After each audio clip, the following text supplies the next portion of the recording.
তা কাদেরিয়া আর চিশতিয়া তরিকা যখন জলি জেকে ছিল, আর ঠিক সেই পিরিয়ড সে নকশবন্দি তরিকা এসে খফি জেকে, তখন একটা দ্বন্দ্ব লাগলো।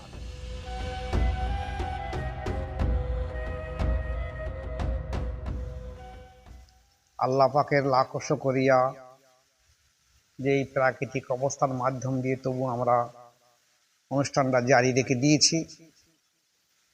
আল্লাহ যেন আমাদের এই অনুষ্ঠানটা কিয়ামত পর্যন্ত জারি রেখে দেয়। আজকের গাত বিশেষ একটা আলোচনা হলো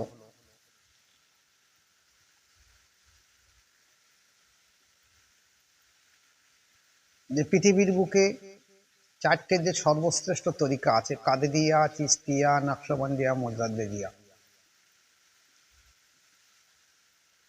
শ্রেষ্ঠ তরিকা কোনটা, এই বিষয়ে আলোচনা।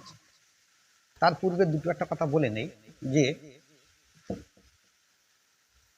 কোরআন শরীফে যেমন বলা হয়েছে বিসমিল্লাহির রহমানির রহিম, ইয়া আইয়ুহাল্লাযীনা আমানুত্তাকুল্লাহা ওয়া কুনু মাআস সাদিকিন। আল্লাহ পাক বলেন, হে ঈমানদারগণ, তোমরা আল্লাহকে ভয় করো বা আমাকে ভয় করো আর সত্যবাদীদের সাথে থাকো। এই সত্যবাদীদের সম্পর্কে মুফাসসিরিনগণ এখানে সুফিয়ায়ে কেরাম ও মাশায়েখদের কথা বলেছেন। এই মাশায়েখ বা সুফিয়ায়ে কেরাম হিসেবে দেখা যাচ্ছে পীর মুর্শিদদের কথা বলা হয়েছে। তাহলে এদের সোহবত ছাড়া জীবনে কোনোদিন কোনো মানুষের চরিত্র পরিবর্তন হবে না বা ভালো হবে না। কারণ মানুষের ভিতরে যে প্রবৃত্তি আছে, নফসে আম্মারা আছে, মুজাদ্দিদ আল-পেশানি আহমদ ফারুকি সেরহিন রহমাতুল্লাহ আলাইহি বলছেন যে এই যে নফসে আম্মারা, এমনই একটা সৃষ্টি আল্লাহ করে দিয়েছে যে এর থেকে বাঁচা খুব কঠিন। উনি ওনার মক্তুবাতে বলছেন যে শয়তানের কুমন্ত্রণা থেকে বাঁচা তবু সহজ, শয়তানের ধোঁকায় থেকে বাঁচা তবু সহজ, কিন্তু নফসের কুমন্ত্রণা থেকে বাঁচা সহজ নয়।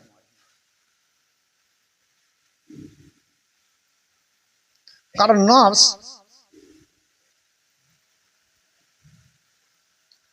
শয়তানের কুচক্র হলো অস্থায়ী অস্থায়ী অস্থায়ী পীড়ার তুল্য, রোগের তুল্য। আর নফসের চক্র হলো স্থায়ী ব্যাধির তুল্য। এই জন্য বলা হয়েছে নফস হলো সাংঘাতিক শত্রু। শয়তান এই নফসের মাধ্যম দিয়ে মানুষের বশীভূত করে, মানুষকে ধ্বংস করে দেয়। নফসের কাজ হলো সে সদা সর্বদা খারাপের দিকে আকৃষ্ট হয়, আর আল্লাহ তাকে সেইভাবে তৈরি করেছে। এই নফসের চরিত্র সংশোধন করার জন্যে যদি পীর মাশায়েখের কাছে না গেছে, তাহলে জীবনে কোনো ব্যক্তি তার চরিত্র সংশোধন করতে পারবে না।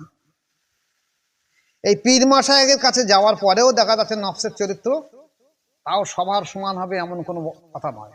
কারণ একটা মাশায়েখ নফসে আম্মারার চরিত্র সংশোধন করে দিতে পারে, কিন্তু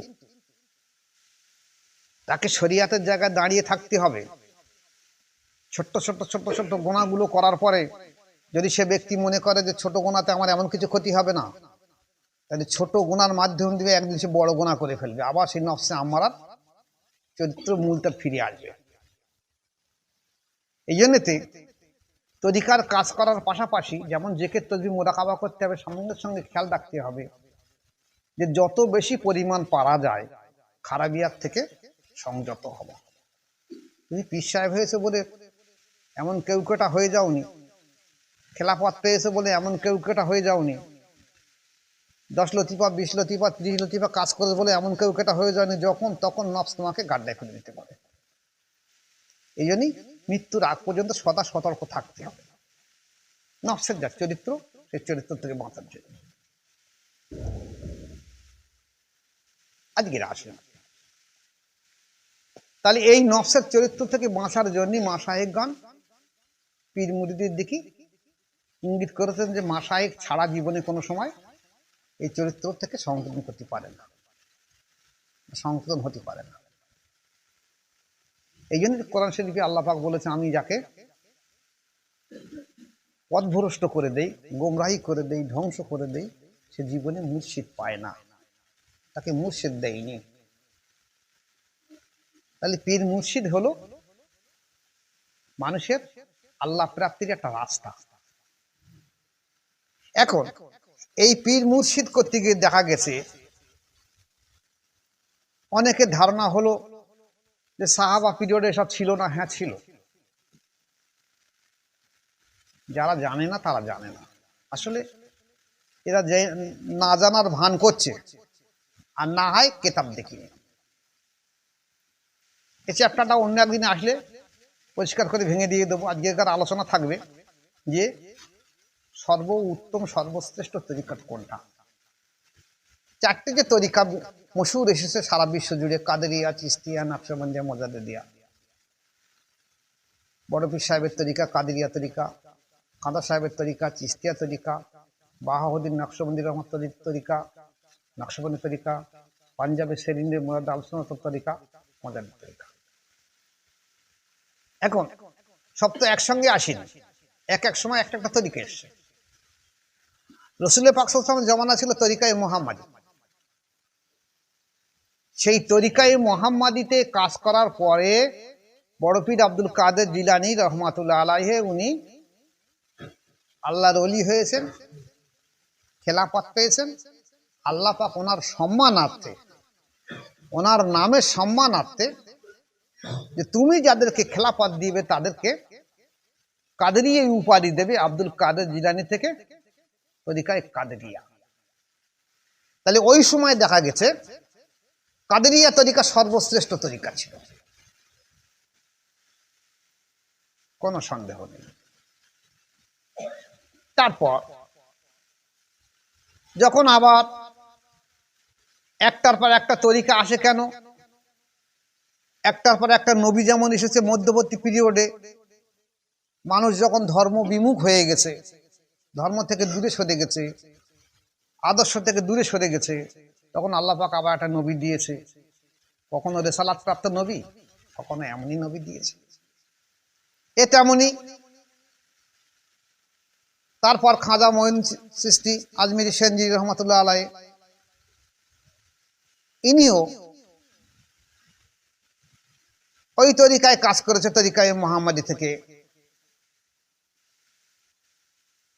কারো কারো মত হলো উনি কাদেরিয়া তরিকায় আমল করেছেন,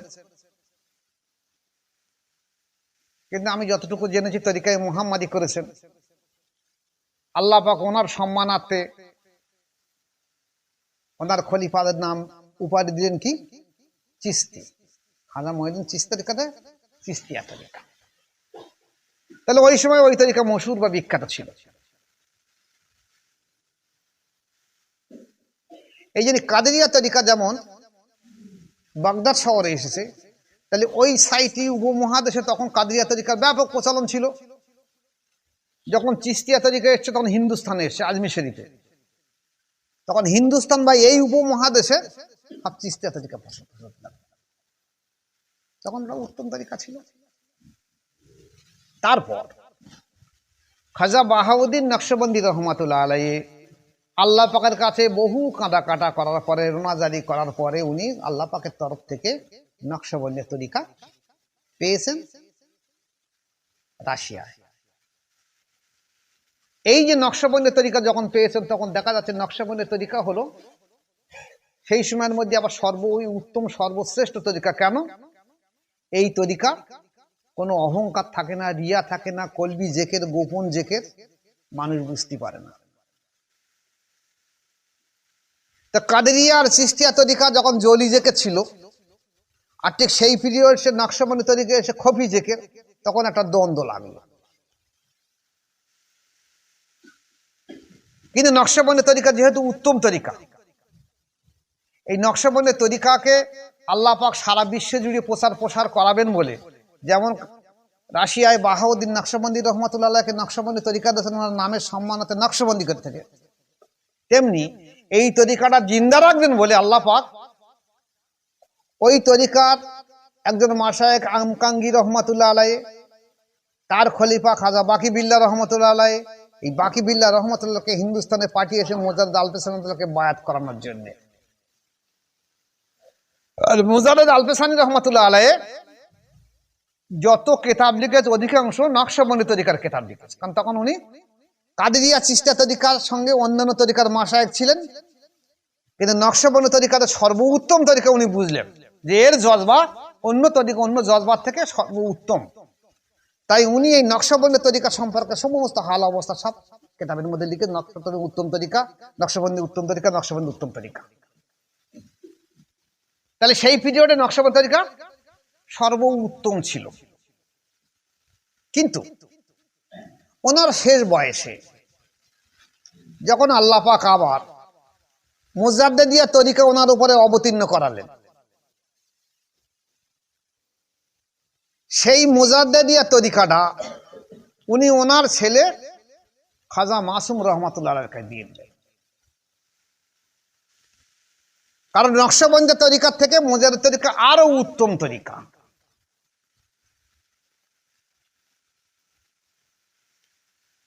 কাদেরিয়া তরিকা আর চিশতিয়া তরিকা প্রথমে এদের হলো জলি জেকের আর লা ইলাহা ইল্লাল্লাহ জেকের।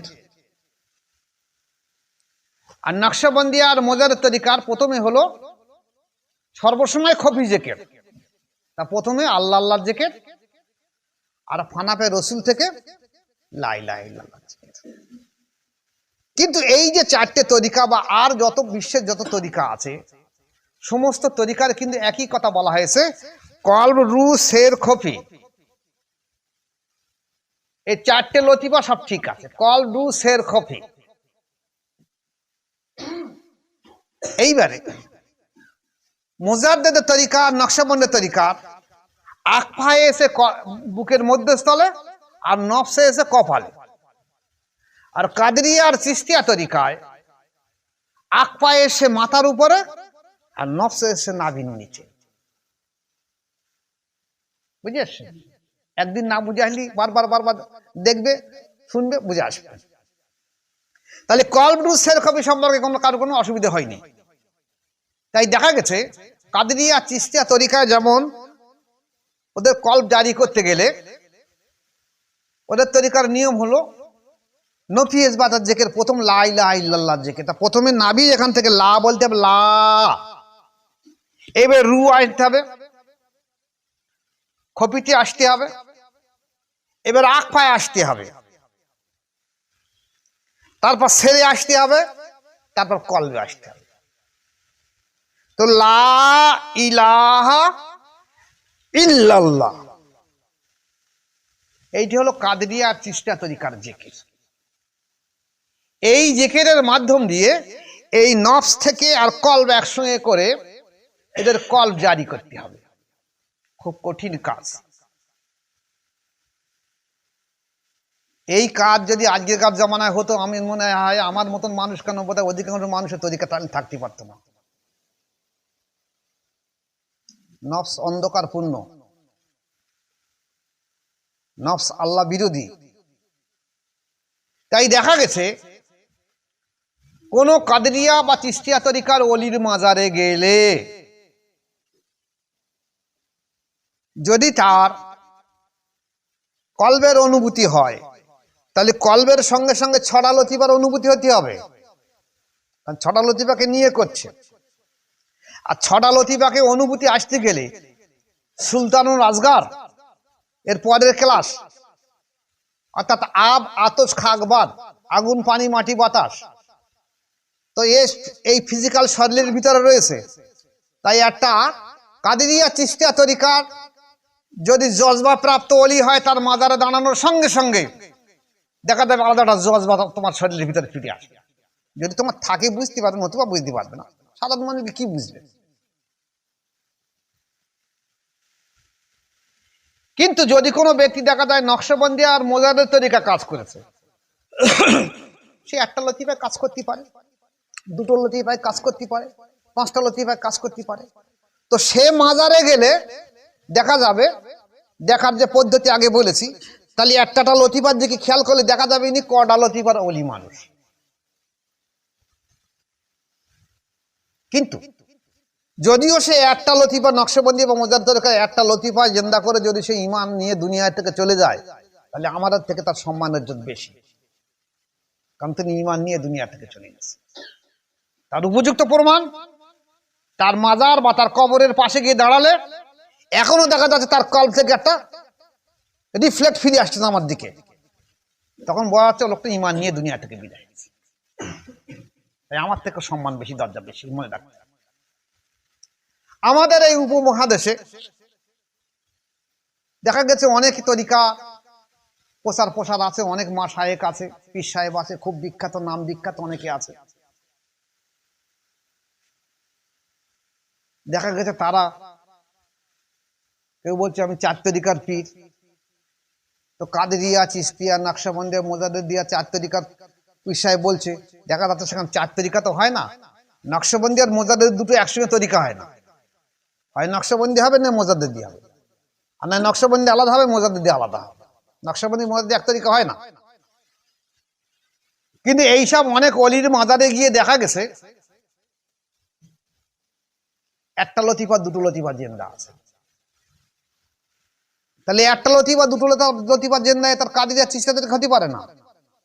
কাদেরিয়া চিশতিয়া তরিকা হতে গেলে দেখা যাচ্ছে জজবা, এই ছটা লতিফাটা একসঙ্গে জজবা আসবে, এবং তার সঙ্গে সুলতান মাজগারের জজবা আসবে। অথচ আল্লাহ তাদের নাম সম্মান অনেক বিখ্যাত করে দিয়েছে। যদি আমার পরবর্তীকালে আপনারা কোনো জায়গায় কোনোদিন যান, আমি যেভাবে যে তরতিবির সঙ্গে বলে দিচ্ছি সে তরতিবি দেখে নিতে পারবেন, তখন মনে করবেন যে ইনি যে বলছে আমি চার তরিকার পীর, উনি বলছে আমি চার তরিকার পীর, এসব বাজে কথা। আসলে এনার এই একটাকে দুটো লতিফা জিন্দা আছে কেন? ইনি নিশ্চয়ই নকশবন্দি তরিকা থেকে সবক পেয়েছেন। কারণ কাদেরিয়া চিশতিয়া থেকে একটা লতিফা জিন্দা করতে গেলে ছটা লতিফা জিন্দা হয়ে আসতে পারে। বুঝেছো কি বলেছে? এবার আসুন, তাহলে এই মোজাদ্দেদ তরিকা সর্বশ্রেষ্ঠ তরিকা কেন? এর কারণ হলো যে কাদেরিয়া তরিকা আর চিশতিয়া তরিকা যেখানে শেষ, অর্থাৎ কলবে ফানা কলবে বাঁকা, আর নকশবন্দি তরিকা সেখান থেকে শুরু। ভালো করে খেয়াল রাখবেন, কাদেরিয়া আর চিশতিয়া তরিকা কলবে ফানা কলবে বাঁকা, যেখানে শেষ নকশবন্দি তরিকা সেখান থেকে শুরু, মোজাদ্দেদ তরিকাও সেখান থেকে শুরু। তাহলে নকশবন্দি তরিকা যেখান থেকে শুরু, মোজাদ্দেদ তরিকাও সেখান থেকে শুরু। এইবারে মজার জিনিস দেখেন, রুহুল আমিন রহমাতুল্লাহ আলাইহি উনি যে তরিকাত দর্পণ কিতাব লিখেছেন, এই কিতাব অধিকাংশ উনি মুজাদ্দেদ আলপেসানি রহমাতুল্লাহ আলাইহির মকতুবাতের হাওলা তুলেছে। উনি কিছু লিখিনি, অধিকাংশ মকতুবাতের হাওলা তুলেছে। তা উনি এই তরিকাত দর্পণের ভিতরে লিখেছে যে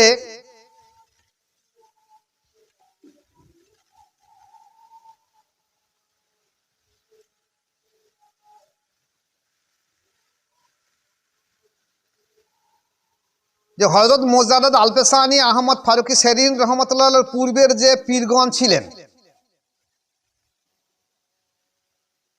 বেলায়েতে কোবরা অবধি তারা সায়ের করেছেন। এই মোজাদ্দেদ আলপেসানি রহমতুল্লাহ যখন বলছেন এই কথা, লিখেছেন যখন, তখন ওরা কিন্তু উনি নকশবন্দি তরিকায় মাশায়েখ হিসেবে লিখেছেন। ভালো করে কথাগুলো খেয়াল করবেন, আমি তো উল্টো বুঝবেন।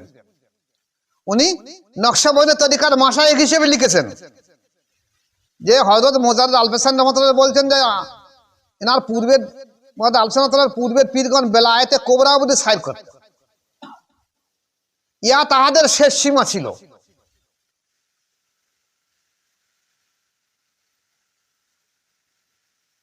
হ্যাঁ, খোদা তাআলা অনুগ্রহ পূর্বক বেলায়েতে উলিয়া থেকে অন্যান্য দায়রার মোকামগুলো মোজাদ্দেদ আল-ফেসানি রাহমাতুল্লাহ প্রকাশ করে দিয়েছে। এখন মোজাদ্দেদ আল-ফেসানি রাহমাতুল্লাহ যে প্রকাশ করেছে, তাহলে এই বেলায়েতে কোবরা অবধি কারা ছিল? যেহেতু কাদরিয়া এবং চিশতিয়া তরিকা কলবে ফানা কলবে বাঁকা, তাহলে তার পরের ক্লাস থেকে বেলায়েতে কোবরা পর্যন্ত নিশ্চয়ই নকশবন্দি তরিকার সবক থাকতে হবে। এখন আমাদের তরিকায় বলা হয়েছে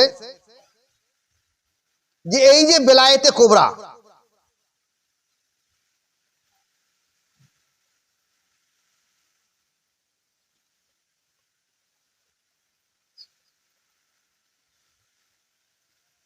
বেলায়েতে কোবরা আমাদের মোজাদ্দেদ তরিকায় বলা আছে 10 নম্বর সবক।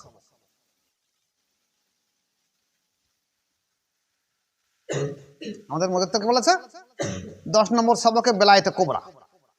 এই বেলায়েতে কোবরার মধ্যে 4টে সবক দেওয়া হয়েছে। এক হলো 10 নম্বর হলো আকরাবিয়াত 1, 11 নম্বর দেওয়া হয়েছে মোহব্বতে আওয়াল আকরাবিয়াত 2,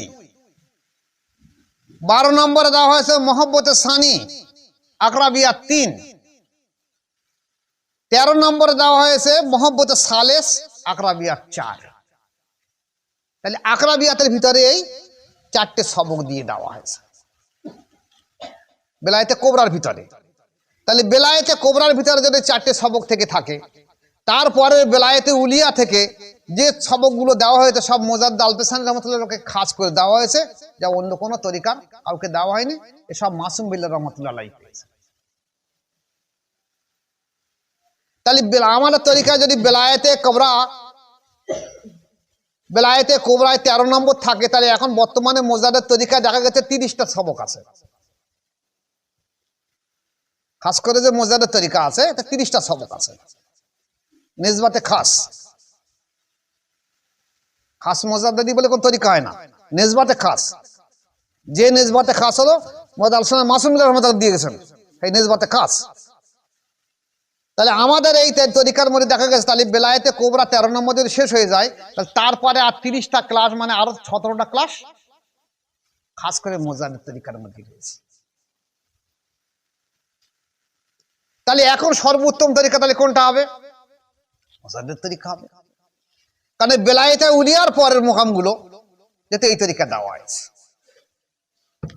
আর একটা মজার জিনিস বলে দিয়ে দেই, এই তরিকা উত্তম হবার আরো একটা বড় পদ্ধতির জিনিস হলো এই কাদরিয়া আর চিশতিয়া তরিকা অধিকাংশ এসেছে হযরতে আলী রাদিয়াল্লাহু তাআলা আনহু থেকে বেরিয়ে এসে। ভালো করে দেখবেন, উনি বেলায়েতের সর্দার ছিলেন, উনি বেলায়েতের সর্দার ছিলেন। আর নকশবন্দি আর মোজাদ্দেদ তরিকা এসেছে আবু বকর সিদ্দিক রাদিয়াল্লাহু তাআলা আনহু থেকে। আবু বকর সিদ্দিক রাদিয়াল্লাহু আনহু কে ছিলেন? রাসূল পাক সাল্লাল্লাহু আলাইহি ওয়াসাল্লামের প্রথম প্রধান খলিফা, এবং হুজুর পাক সাল্লাল্লাহু আলাইহি ওয়াসাল্লাম জীবিত অবস্থায় ওনাকে ইমামতির দায়িত্ব দিয়েছেন।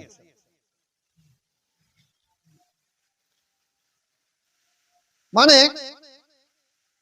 কামালাতে নবুয়াতের যে অংশ, সে অংশ রাসূল পাক সাল্লাল্লাহু আলাইহি ওয়াসাল্লাম পরে আবু বকর সিদ্দিক রাদিয়াল্লাহু আনহুর মাধ্যম দিয়ে বেরিয়ে এসেছে।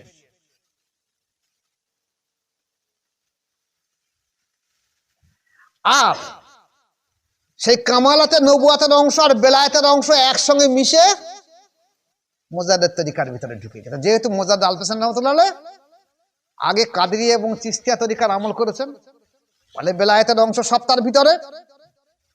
এইবার যখন এই নকশবন্দের তরিকা এসেছে, তাহলে কামালাতের অবস্থা ওনার ভিতরে এসছে।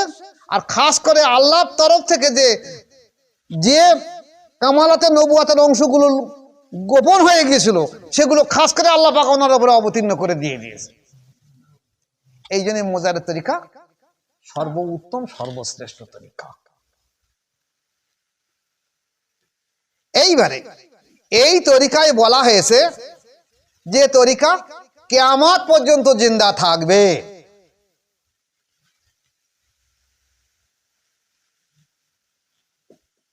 এই মোজার তরিকা কিয়ামত পর্যন্ত জিন্দা থাকবে। বাকি সমস্ত তরিকা কিন্তু আস্তে আস্তে আস্তে আস্তে অবলুপ্ত হয়ে যাবে। যেটা আমরা আমাদের জীবিত অবস্থায় দেখছি, অনেকে কাদিরের সিস্টা তরিকার অনেকে অনেক জায়গায় পীর সাহেব আছে।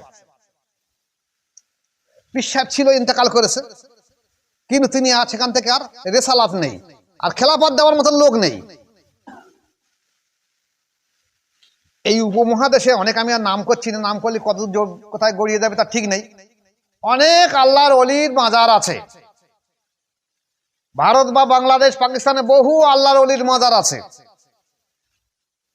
বড় বড় ওলি আছে। মানুষ সেখানে যায়, মাজার জিয়ারত করতে যায়। মাজার জিয়ারত করা রাসূল পাক সাল্লাল্লাহু আলাইহি ওয়াসাল্লামের যেমন সুন্নত, সাহাবাদের সুন্নত, তরিকার মাশায়েখগণ বলছেন সুন্নত, আর আমাদের তরিকার সরদার মোজাদ্দেদ আল হোসেন রহমাতুল্লাহ বলছেন হ্যাঁ মাজার জিয়ারত করা সুন্নত। মাসুম বিল্লাহ রহমাতুল্লাহ বলছেন সুন্নত। তাই আমরাও মাজার জিয়ারত করি এবং করার হুকুমও দিয়ে দিচ্ছি। এখন এই যে বহু মাজার আছে, সেখানে গিয়ে সেই মাজারের ওসিলা দিয়ে দোয়া করব যে আল্লাহ এই মাজারে যে ব্যক্তি আছে এর ওসিলা করে আল্লাহ তুমি আমরা এই দোয়াকে কবুল করে নাও। আল্লাহ পাক তার ওসিলা দিয়ে, আল্লাহ পাক কিন্তু ওলি মানুষ, তার ওসিলা দিয়ে আল্লাহ পাক তোমার কোনো না কোনো অবস্থা পরিবর্তন করতে পারে। এখন এই মাজারগুলোর অধিকাংশ জায়গায় দেখা গেছে রেসালাত মুছে গেছে। রেসালাত মুছে গেছে বুঝবেন কি করে? সেখান থেকে আর খেলাফত নেই। এখন বায়াত তো করাচ্ছে, সেখানে দেখা যাচ্ছে সেখানে পীর সাহেব নেই, কিন্তু তার পীরের ছেলে নাতি পোতা বংশধর আলা আলাদ 1 পুরুষ 2 পুরুষ 3 পুরুষ 4 পুরুষ 6 পুরুষ 10 পুরুষ 20 পুরুষ ধরে আছে, তারা দেখা যাচ্ছে বায়াত করাচ্ছে যে আমাদের 10 পুরুষ পীর সাহেব ছিল, আমাদের 20 পুরুষ পীর সাহেব ছিল, আমাদের 30 পুরুষ পীর সাহেব ছিল, বায়াত করাচ্ছে। এখন খেলাফত দিচ্ছে না কোনো জায়গায়, খেলাফত দেবে কেউ কিছু না থাকলে, ফলে রেসালাত মুছে গেছে।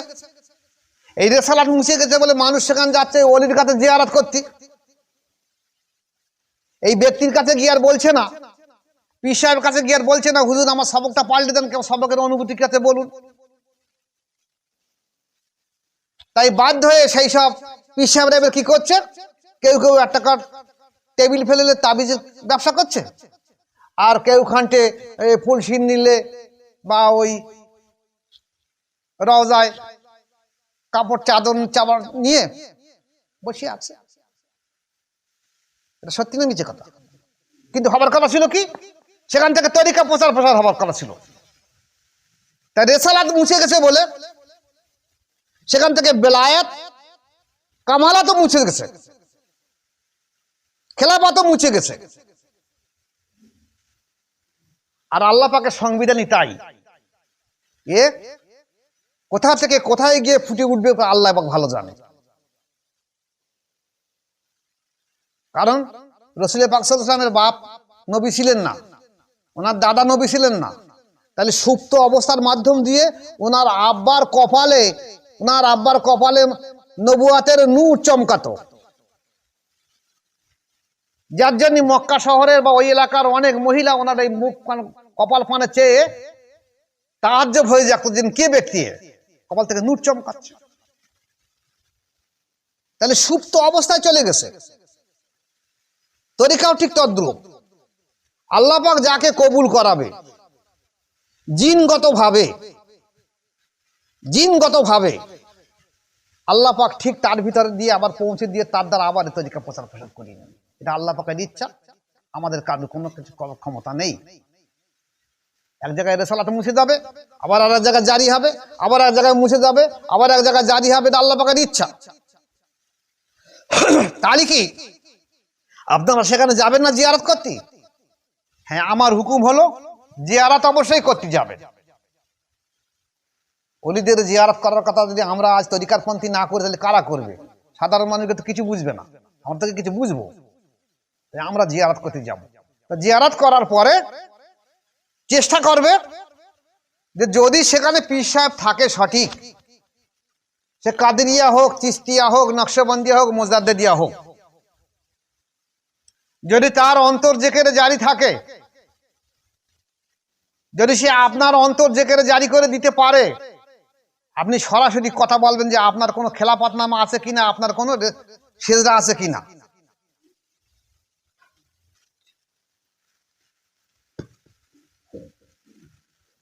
যে আপনার কোনো সেজদা শরীফ আছে কিনা, আর আপনার কোনো খেলাফতনামা আছে কিনা, আর আপনার অন্তর জেকেরে জারি আছে কিনা, আর আপনার কাছে যেসব মুরিদগুলো আপনি বায়াত করিয়েছেন তাতে শতকরা কি 60 জনা অন্তর জেকের জারি করতে পেরেছেন? কারণ অলিয়া উলিয়ারা বলেছে যে শতকরা 60টা, মানে 10টায় 6টা অন্তত অন্তর জেকের জারি করতে হবে। 2-4টে ভুল হতেই পারে, তারা হয়তো তসবি করে না, জেকের করে না, মোরাকাবা করে না, ঠিক মতো মেনে চলে না, কিন্তু 6টা হতেই হবে। আর যদি দেখা যায় সেখানে একটাও হয় না, তাহলে খবরদার সেখানে বাদ গ্রহণ করবেন না। মনে করবেন ওসব পীর সাহেব না, ওই পীর জাদা ওইভাবে চলে আসছে। 2 পুরুষ, 3 পুরুষ, 4 পুরুষ, 5 পুরুষ, 10 পুরুষ, 20 পুরুষ, 30 পুরুষ চলে আসছে এইভাবে। যেখানে রেসালাত আছে, কামালাত আছে, বেলায়েত আছে, খেলাফত আছে, সেই রকম জায়গা দেখে শুনে বাদ গ্রহণ করে। এবার আসুন, তাহলে যে কথা বলছিলাম মোজাদ্দেদ তরিকা সর্বোত্তম তরিকা, এই দুটো কারণ আছে। এছাড়া আছে যে এই তরিকার যে কলবি জেকের, এই কলবি জেকেরের সব আল্লাহ রসুল সাল্লাল্লাহু আলাইহি ওয়াসাল্লাম বলেছেন যে কলবি জেকেরের সব আল্লাহ পাক 70 থেকে 700 গুণ বাড়িয়ে দিয়েছে। কেন? কলবি জেকেরের কোনো রিয়া আসে না, অহংকার আসে না। আপনি আপনার স্বামী স্ত্রী দুজনে শুয়ে আছেন এক জায়গায়, আপনার অন্তর আল্লাহ জেকের করছে, আপনার স্ত্রীও বুঝতে পারবে না। আপনি আপনার সবকে খেয়াল করে জেকের করছেন, আপনার স্ত্রী বুঝতে পারবে না। যেমন বুঝতে পারে না মানুষের 2 কানে যে ফেরেশতা আছে, কিরামান আর কাতিবিন, এই কলবি জেকেরের যে ব্যক্তি, একটা জাকিরিন ব্যক্তি যে জিকির করছে, কার কলব জিকির করছে এবং কলবে খেয়াল করে জিকির করছে, এই কিরামান কাতিবিনের খবর পাওয়ার সম্ভব নেই তার। তাই তারাও এর ভালো কি মন্দ, সওয়াব কিনা কিছু লিখতে পারছে না। তাই রুহুল আমিন রাহমাতুল্লাহ আলাইহি হাদিস হাওলা দিয়ে দিয়েছেন যে কিয়ামতের ময়দানে আল্লাহ পাক এই 2 ফেরেশতাকে বলবেন যে এই ব্যক্তি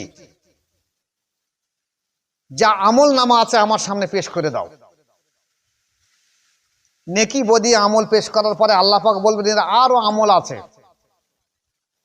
এই 2 ফেরেশতা বলবেন আল্লাহ পাক আমরা তো সব স্বইচ্ছায় লিখেছি, কোনোদিন তো আমরা ভুল করিনি, জ্ঞান তো। আল্লাহ পাক বলেন তোমরা জানো না এই যে কলবি জেকের করতো, এই জেকের তুমি যদিও তার ডান বামে কাঁধে আছো, তো তুমিও জানো না এই জেকের একমাত্র আমার উদ্দেশ্য নিয়ে কলবি জেকের করে।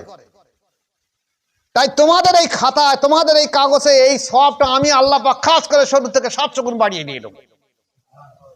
যে জেকেরের কারণেও জীবনে কোনো দিয়ে আসি না, কেউ জানে না ও জেকের করে। আজকে যদি আমাদের দেশে একটা বড় তসবি নিয়ে যখন তবলিগ জামাটা ঘুরে ঘুরে বেড়ায়, একটা সূক্ষ্ম রিয়া যে আমি তসবি করছি, কিন্তু মোজাদ্দেদ তরিকায় কলবি জিকির করে কেউ বুঝতে পারে না। এই জন্য এই তরিকায় রিয়াটা, অহংকারটা কম আসে। আর কি এই মোজাদ্দেদ তরিকা হলো আহলে সুন্নাতুল জামাতের হুবহু অনুকরণ করে। আজ আমাদের দেশে বহু দল করে তারা আহলে সুন্নাত জামাতের দল করেছে, আমরা আহলে সুন্নাতের দল, ও বলছে আমরা আহলে সুন্নাতের দল, ও বলছে আমরা আহলে সুন্নাত বাংলা, ও বলছে আমরা আহলে সুন্নাত অল ইন্ডিয়া, কিন্তু ওটা দল। আহলে সুন্নাত জামাতের যে আকায়েদ, যে আকীদা, সেই আকীদা মুজাহিদ তরিকার মধ্যে পরিপূর্ণভাবে রয়ে গেছে। যদি কারণ না থাকে সেখান থেকে তরিকা মুছে যাবে আস্তে আস্তে। তরিকা মুছে যাচ্ছে কেন, মুছে গেছে কেন অনেক জায়গায়, যে এই কারণে যে আকীদার পরিবর্তন হয়ে গেছে। তাই দ্বিতীয় জিনিস হলো, দ্বিতীয় এই তরিকার সর্বশ্রেষ্ঠ জিনিস হলো কি, এই তরিকা কলব থেকে জিকির শুরু হচ্ছে। আর কলবের যারা বায়াত গ্রহণ করেছে মুজাহিদ তরিকা বা নকশবন্দি তরিকা জানে, কলবে যখন জিকির করা হয় কলবের একটা আলো আছে। আল্লাহ রসুল বলতে যখন মানুষ গুনাহ করে তার কলবে একটা কালো দাগ পড়ে, আবার গুনাহ করে আবার কালো দাগ পড়ে, আবার গুনাহ করে আবার কালো দাগ পড়ে। সেই গুনাহটা হাত দিয়ে হোক, চোখ দিয়ে হোক, মুখ দিয়ে হোক, নাক দিয়ে হোক, ত্বক দিয়ে হোক, ব্রেন দিয়ে হোক, চিন্তা করে হোক, যেভাবেই গুনাহ করুক, সেই গুনহার কিন্তু একটা কালো দাগ তার কলবে পড়ে। আর মুজাহিদ তরিকায় এই কলব থেকে যখন সবক শুরু হয় তখন এই গুনাহগুলো যখন মুছে আল্লাহর রহমতে, আল্লাহর কুদরতে, তখন দেখা যায় মুরিদকে বলে দেওয়া হয়, দেখবে তোমার কলবে বায়াতের পরে বলে দেওয়া হয় এখানে ব্যথা হতে পারে, জ্বালা হতে পারে, যন্ত্রণা হতে পারে, ভার হতে পারে, নাকি হয় না? হতে পারে। এর উদ্দেশ্য একটাই, যে তুমি যে গুনাহগুলো করেছো সেই গুনাহগুলোকে আল্লাহ পাক মাফ করার জন্য এই যে জ্বালা যন্ত্রণা, সেই গুনাহগুলোকে আস্তে আস্তে আল্লাহ পাক পরিষ্কার করে দিয়ে দেয়। এটা আল্লাহ পাকের দয়া। আমার অনেক মুরিদ এমন কথা বলেছে, হুজুর আমি স্বপ্ন দেখছি যে আপনি যেন আমার এই বক্ষ ফেড়ে আমার কলব থেকে কালো নোংরা একটা রক্তের দলাগুলো বার করে ফেলে দিয়ে দিয়েছে। অনেক মুরিদ বলেছে। তাহলে এখান থেকে দেখা যাচ্ছে কলব থেকে শুরু করা হয় বলে, এই কলব যখন জেকেরে জারি হয়, আল্লাহ আল্লাহ জেকেরে জারি হয়, তখন দেখা যায় আস্তে আস্তে আস্তে আস্তে কলবের একটা আলো আছে, একটা নূর আছে।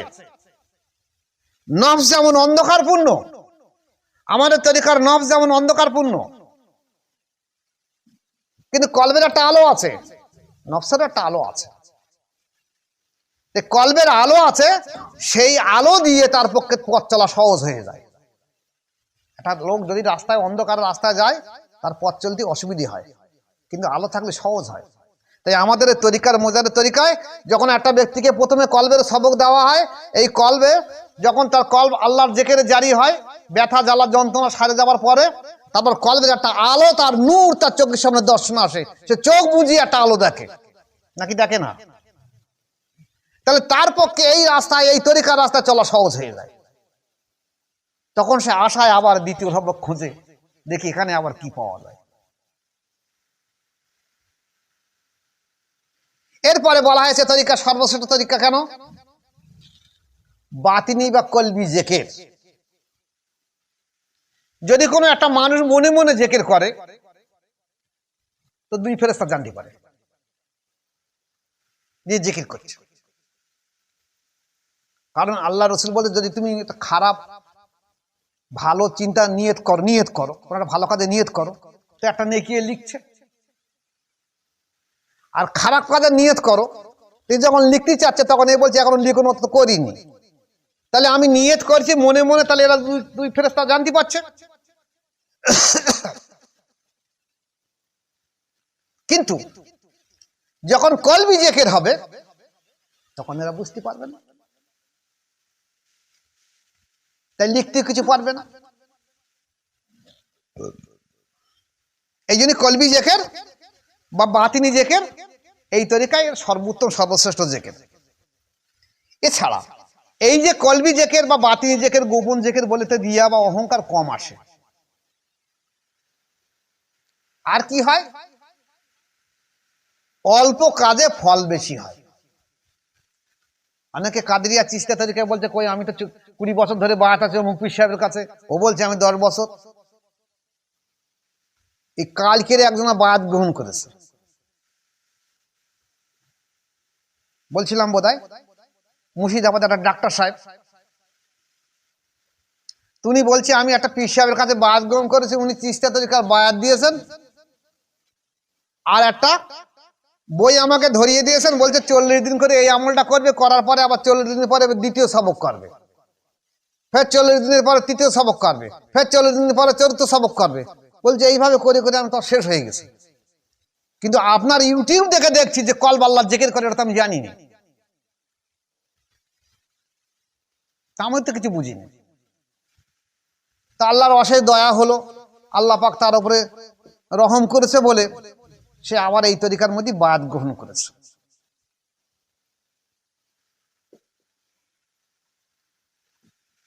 এইবার বলা হয় যে তরিকায় অন্য তরিকার শেষে যা পাওয়া যায়, কাদেরিয়া চিস্তিয়া তরিকার শেষে যা পাওয়া যায়, এই তরিকার শুরুতেই পাওয়া যায়। এখানে কলবে ফানা কলবে মাখা, এখানে যখন শেষ হয়ে যাবে তখন শুরুতেই পাচ্ছে। শ্রেষ্ঠ তরিকা এই জন্য বলা হয়েছে। আর কি বলা হয়েছে? অল্প কাজ করে বেশি ফল পাওয়া যায়, কাজ অল্প কিন্তু আল্লাহর রিয়া কম বলে তো ফল বেশি দিয়ে দিয়েছে। আর কি বলা হয়েছে? 1 মিনিট থেকে 40 দিন বা 1 সেকেন্ড থেকে 40 দিনের মধ্যে যদি সে ব্যক্তি ইমানের দৃষ্টিতে, ইমানের বিশ্বাসে মুর্শিদের কাছে বায়াত গ্রহণ করে এবং যদি মুর্শিদের হুকুম মোতাবেক তসবিহ জিকির করা সত্যিকার তওবা করে বায়াত করে, তওবা করে বায়াত হয়, তাহলে 1 সেকেন্ড থেকে 40 দিনের মধ্যে ইনশাআল্লাহ তার কিছু না কিছু অনুভূতি আসতেই হবে। বহু দূরবর্তী মহিলা, বহু দূরবর্তী, আমাকে দেখিনি, হয়তো ইউটিউবে আমার আলোচনা শুনেছে, ফোনের মাধ্যমে বায়াত হয়ে তারাও বলছে আমার সবক লতিফা চলছে। আজকের একজন মহিলা বলছিল যে আজ আমি 23 দিন বায়াত হয়েছে, আমার সবকটা সত্যি ভালো চলছে, আমি সবসময় বুঝতে পারছি আমার কিছু কিছু আলো আসছে, আমাদের আর একটু ভালো হোক, তারপর আমি সবকটা পাল্টে দিয়ে দেবো। অথচ আমাকে এখনো দেখিনি।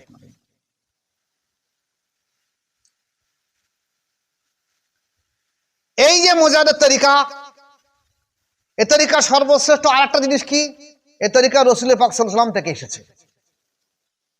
একদিক থেকে সমস্ত তরিকার জন্ম তো রসুল থেকে এসেছে। আবার এই কাদেরিয়া চিস্তিয়া নকশবন্দিয়া তরিকা মোজাররদ আলপেসানি রহমাতুল্লাহর কাছ থেকে আল্লাহ রসুল সাল্লাল্লাহু আলাইহি ওয়াসাল্লাম সমস্ত তরিকা এক জায়গায় নিয়ে নে আবার সেই তরিকাকে মূল করে আবার মোজাররদ আলপেসানির কাছে দিয়ে দিয়ে। তাহলে একদিক দিয়ে এই তরিকা রাসূলুল্লাহ সাল্লাল্লাহু আলাইহি ওয়াসাল্লাম থেকে এসেছে, আবার রাসূল পাক সাল্লাল্লাহু আলাইহি ওয়াসাল্লাম এক জায়গায় সমস্ত কাদেরিয়া চিস্তিয়া নকশবন্দি এক জায়গায় করে নিয়ে মোজাররদ আলপেসানির হাতে তুলে দিয়েছে, আর উনি সেটা ওনার ছেলে মাসুম বিল্লাহ রহমাতুল্লাহ দিয়েছে। এই জন্য মোজারের তরিকা যদি কোনো ব্যক্তি বলে যায় মোজারের তরিকা কাজ করি, তাহলে আগে দেখতে হবে তার সেজদা শরীফে মোজাররদ আলপেসানি রহমাতুল্লাহ আলাইহির পরের নাম খাজা মাসুম রহমাতুল্লাহ আলাইহি আছে কি নেই।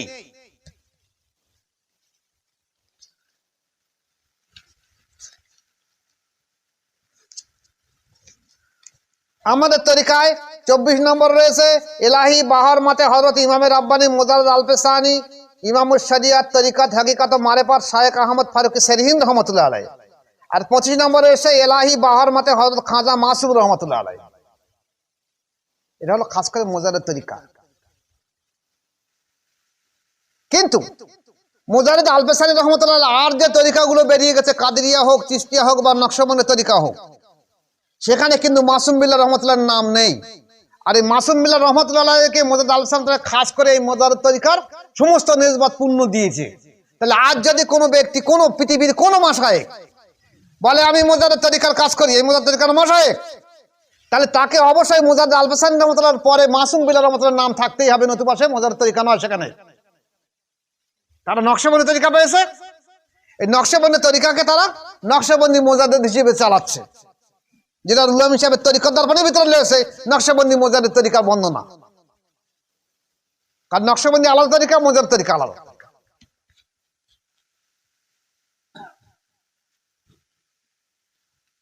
এইবারে বলা হয়েছে এ তরিকার আর একটা শ্রেষ্ঠত্ব হলো বেলায়েতে উলিয়া থেকে অন্যান্য দায়রার মোকামগুলো খাস করে আল্লাহ পাক এই তরিকা দান করার জন্য তরিকা দেওয়া হয়নি। এখন আসুন, মুর্শিদের কাছে যদি কোনো ব্যক্তি বায়াত হয় সেখানে কোনো জায়গায়, সে যেন অবশ্যই এইগুলো দেখে নেয়। কি দেখে নেবে? যে এ ব্যক্তি দৈনন্দিন জীবনের মশলা মশাইল ফেকা উসুল মোটামুটি জানে কিনা, সে তার মুর্শিদের কাছ থেকে পেয়ে হোক বা কোনো মাদ্রাসায় পড়াশোনা করার পরে হোক। এই ব্যক্তির নফসের ইসলাহ কিনা, নির্লোভ কিনা, এবং এই ব্যক্তি নিজে কর্ম করে খায় কিনা। যে তাবিজ করে, মিলাদ করে, হাদিয়া, নজর, এই উদ্দেশ্য যেন তার না থাকে। সে যেন নিজে কর্ম করে খায়, এরকম ব্যক্তির কাছে বায়াত গ্রহণ করে। তা না হলে ওই যদি মনে করে যে আমি মিলাদ করে খাবো, এই আজকের 5,000 টাকা, তারপরে 10,000, তারপরে 20,000, এরকম দাম বাড়বে। ওই যেমন আমার কাছে প্রমাণ রয়েছে, না আমার বলছি না, একজন ব্যক্তি 20,000 টাকা দাওয়াতে আসে। একজনের এক জায়গার লোকেরা তারা বলছে যে আমরা এই হুজুরের এই মিলাদের দাওয়াতে আনবো, হুজুরের কাছে গেছে। হুজুর ডায়েরি খুলে খুলে বলছে আমার হবে না, কিন্তু এই দিন অন্য জায়গায় দাওয়াত রয়েছে। তাহলে হুজুর যদি বেশি খুশি কিছু করেন, তাহলে দেখ ওরা 30,000 টাকা দেবে বলেছে, তোরা আর কি দিবি বেশি বল। তাহলে হুজুর আগে আরো 5,000 টাকা আমরা বেশি দেবো, কিন্তু আমাদের এখানে যেতে হবে। অথচ যেহেতু সে 20,000 টাকা, এক ধাক্কায় 35-15,000 টাকা বাড়িয়ে ফেলে দিয়েছে। এরপরে তাবিজির তার কোন রকম নেই। 1,000, 1,500, 2,000, 5,000, 10,000, 20,000 টাকা তাবিজ দাও। লোক সাধু করেন না সাধু, একটা সীমা রেখে তাবিজ করতে হয়। তাবিজ নিষেধ নয়, বৈধ। কিন্তু যেমন গরিব মানুষ, আমি দেখেছি অনেক ব্যক্তি যদি বলে যে হুজুর আমি এখন তাবিজ অত পয়সা দিতে পারবো না, তা বলে তবে অর্ধেক তাবিজ নিয়ে যাও, আর অর্ধেক পরে এসে টাকা দিয়ে নিয়ে যাও। আবার অনেকে বলছে হুজুর আমার অত টাকা নেই, তাহলে রোগ কিন্তু সারবে না তোমার। এই যদি আকীদা বিশ্বাস হয়, তাহলে সেই ব্যক্তির কাছে বায়াত গ্রহণ করে কি হবে? তার চরিত্রটা এইরকম। তাই বায়াত হওয়ার পূর্বে, যেহেতু মোজাদের তরিকা সর্বশ্রেষ্ঠ তরিকা, সর্বোত্তম তরিকা, একবার বিচার করে যাচাই করে দেখে নেবে। যদি মোজাদের তরিকা পাওয়া যায় তাহলে সেখানে বায়াত হবে। আর যদি অন্য কোনো তরিকা পাও, কারণ পৃথিবীর 4টে তরিকা সব বিদ্যমান, তাহলে সে তরিকার মধ্যে বায়াত হতে পারো। যদি মাশায়েখ ভালো হয়, সে যদি তোমার মোদ্দাদিলকে জিন্দা করে দিতে পারে, কলবের জেকেরে জারি করে দিতে পারে, তোমার নফসের ইসলাহ করে দিতে পারে, তার কাছে যারা আছে তারা যদি সেরকম কিছু হয়ে থাকে দেখে থাকো, তাহলে সেখানে বায়াত গ্রহণ করে দেখবে। আর যদি না পাও, তাহলে শেষকালে পড়ে যদি আমার মতন এই অধমের কথা একবার মনে হয়, তাহলে একবার আসার চেষ্টা রাখবে। আমিও চেষ্টা করব, যদিও আমি অসুস্থ মানুষ, তবু চেষ্টা করবো যতদিন বেঁচে আছি ইসলামের স্বার্থে, তরিকার স্বার্থে, আল্লাহ রসুলের স্বার্থে, দিনের স্বার্থে, জীবনের শেষ রক্তবিন্দু পর্যন্ত চেষ্টা করবে তরিকার জিন্দা করার জন্য, যাতে এই তরিকা রেসালাতটা যেন আমার কাছ থেকে থাকে। আপনারাও দোয়া রাখুন যেন আল্লাহ পাক আমার দ্বারা আবার এই রেসালাতটাকে বহন করে এবং টিকে রেখে দেয়। সবাই বলুন আল্লাহুম্মা আমিন। আসসালামু আলাইকুম ওয়া রাহমাতুল্লাহ।